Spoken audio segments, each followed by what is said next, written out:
142, 143, 144.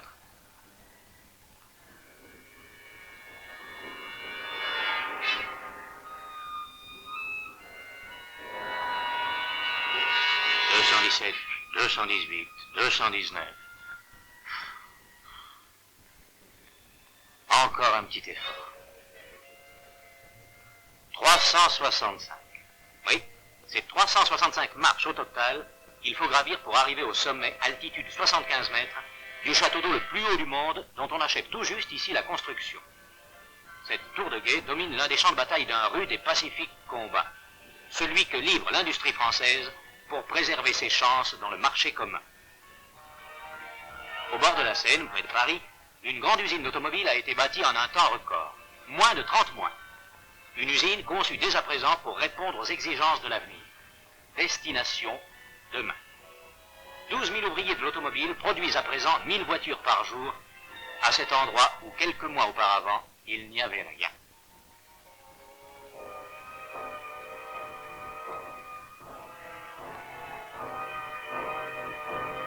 L'aventure a commencé un petit matin dans le brouillard d'automne. Un maigre bocteau sans vocation forestière a nourri les feux de bois allumés comme autant de signaux de départ. Il y a toujours des défricheurs à la naissance d'un grand ouvrage. Premier objectif, préserver la future usine contre les crues de la Seine. On décide donc de surélever toutes les terres inondables d'1,60 m, la taille d'un Français moyen. Et tandis que s'organise le carrousel minuté des bulldozers et des niveleuses, on vous laisse mesurer l'ampleur de la tâche entreprise. Il fallait devancer les pluies et le gel, gagner l'hiver de vitesse.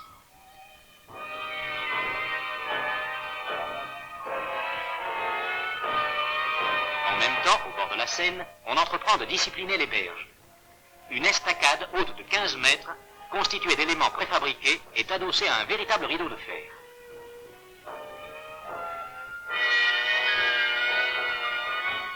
Au fleuve qu'elle a servi et dont elle se fait un allié, l'usine dispute encore quelques mètres carrés supplémentaires.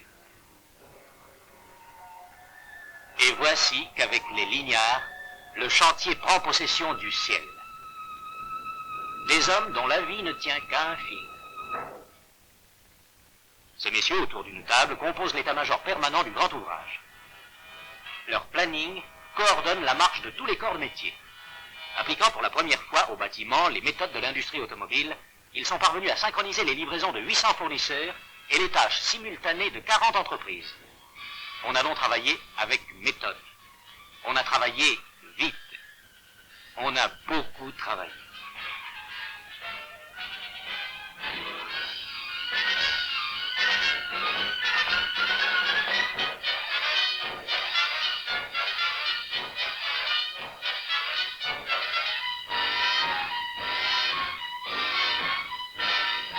De nuit comme de jour, sans interruption, les équipes se sont relayées.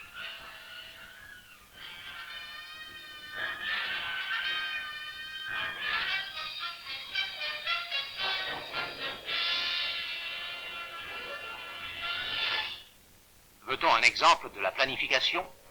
La construction d'une des travées de l'atelier de mécanique. 300 mètres de long, 102 de large. Impératif commun, quelle que soit la nature du travail, 1000 mètres carrés par jour. Voici le chantier 3 semaines après son ouverture. En tête, les bulldozers préparent le terrain. Puis, les maçons posent les fondations. Suivis des ferrailleurs, eux-mêmes talonnés par les bétonnaires avec leur pipeline à ciment. La dalle est à peine sèche que l'on apporte les charpentes métalliques.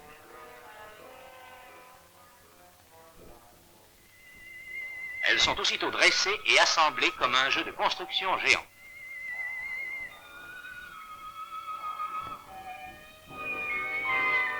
Peinture en voltige. Sans plus attendre, on installe les gaines à air chaud et les éclairages. Les tôles qui constituent le plafond de l'étage inférieur servent en même temps de coffrage à béton pour le plancher de l'étage supérieur. Au-dessus, les ouvriers posent la toiture étanche et isolante avec la virtuosité des garçons de piste d'un cirque.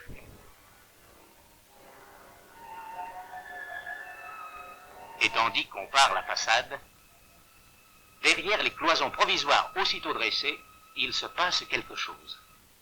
Les ouvriers de l'automobile sont déjà au travail. À peine une surface est-elle disponible qu'ils en prennent possession. Le client ne doit pas attendre.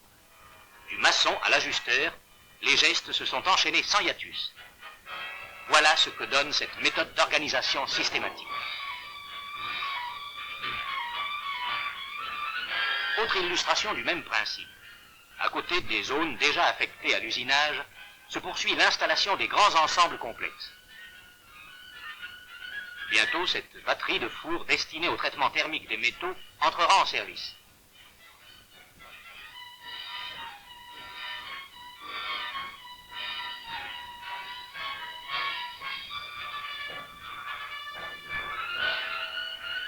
Et les aménagements se poursuivent alors que le bâtiment n'a pas encore de façade.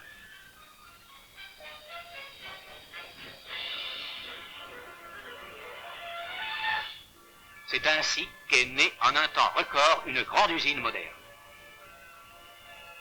Avec des rues comme dans une ville, une grande ville. Tout ce bâtiment, les presses. B2, c'est l'atelier de mécanique. Au milieu, B3, l'assemblage où pièces mécaniques et carrosseries se rejoignent. Un ensemble logique, conçu pour une haute production. Un ensemble soigné, harmonieux. Confortable aussi, car les impératifs techniques n'ont pas fait oublier, bien sûr, les problèmes humains.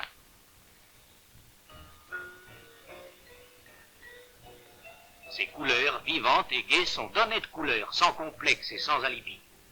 Elles ne cherchent pas à justifier leur existence par quelque excuse fonctionnelle. Il a longtemps fallu qu'une automobile fût noire et qu'une usine fût grise. Mais notre temps est celui de la couleur, et les hommes de l'usine sont des hommes de notre temps.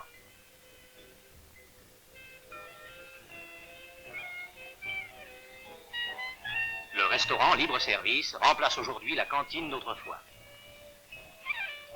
Ainsi, les mots qui changent recouvrent des réalités neuves.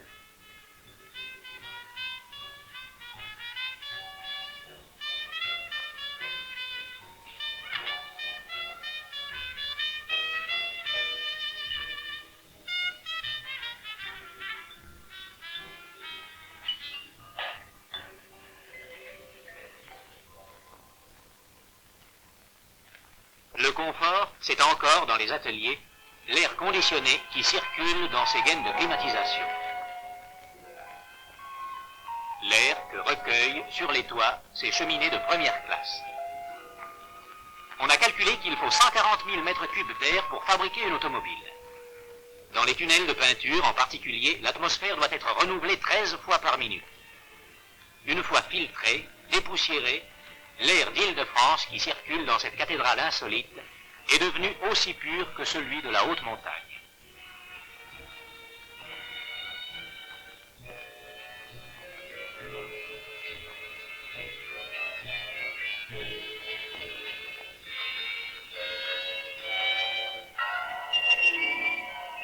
Et puisque 20 000 litres d'eau sont également nécessaires pour fabriquer une voiture, de l'eau dont les chimistes ne cessent de contrôler la composition, les ingénieurs ont planté au bord du fleuve leur station de pompage et de traitement.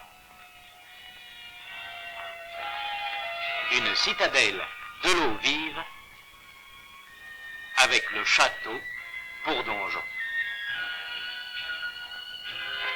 Cette eau court dans les tuyaux du pipe track. Le pipe track, c'est ce portique à l'air libre qui ceinture l'usine et supporte toutes les conduites de distribution des fluides. Au long de son trajet de près d'1 kilomètre, il lance au passage des dérivations dans chaque bâtiment. Un relais décisif, la centrale thermique. Ces 3 chaudières pourraient chauffer 5000 villas. Ici, on commande la distribution de la vapeur et de l'eau chaude. La centrale fournit aussi l'air comprimé. Le pipe track s'alimente enfin au magasin des huiles.